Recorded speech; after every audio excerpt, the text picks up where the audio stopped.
At night, when the other engines are tucked away in their sheds, you can still hear the faraway call of an engine's whistle and the clickety-clack of train wheels turning. This is the sound of the mail train. One train is pulled by Thomas and the other by Percy, as the loads are too heavy for one engine to do the work alone. The mail is loaded into freight cars at the harbors, and the engines pull their trains through the silent stations, delivering their precious loads.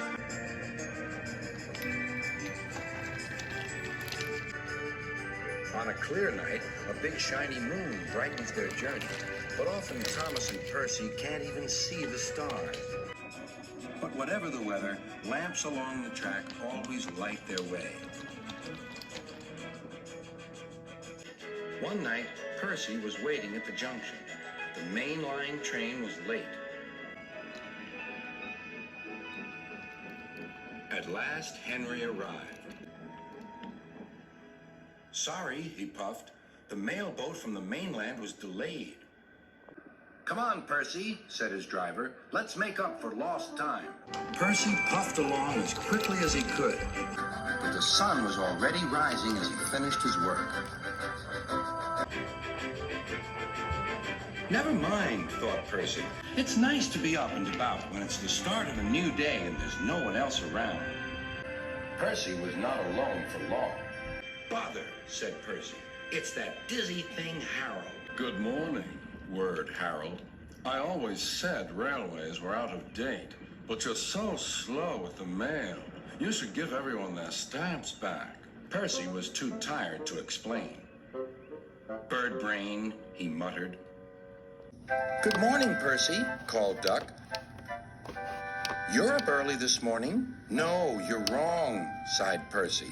"I'm back, tired and late." He rolled into the shed and fell asleep almost before his buffers touched the bar. His driver decided to set off early that evening. Thomas was waiting at the station. "Thank goodness I have a chance to speak to you. Driver says that the person in charge of the mail has complained to Sir Topham Hatt about the delay last night." "But that wasn't my fault," replied Percy. "I know," said Thomas, "and so does Sir Topham Hatt. But this mail person wouldn't listen. Tonight we'll just have to be quicker than ever before."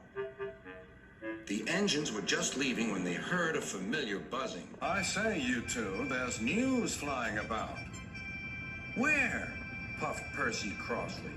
"All over the place. They're going to scrap the mail train and use me instead. Wings work wonders, you know.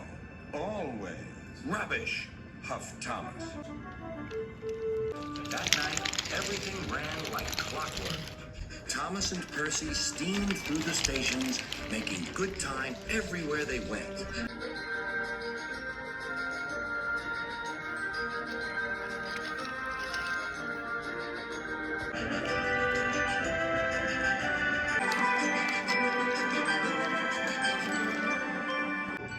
At a station, Thomas noticed a man looking cold and worried. He had missed his train home. "We can give you a ride," said Thomas's driver, "but it will be rather uncomfortable." "Thank you," said the man. "Anything's better than sitting here."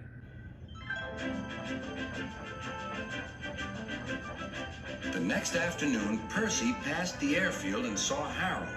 "Hello, Lazy Wings. Are you too tired to fly today?" "The wind's too strong," grumbled Harold. "I've been grounded." "You need rails," laughed Percy. "They work wonders, you know. Always." That night, Sir Topham Hatt showed the two engines a letter. It was from the man who missed his train. "He thinks you are both splendid, and everyone says that the mail train is the pride of the line.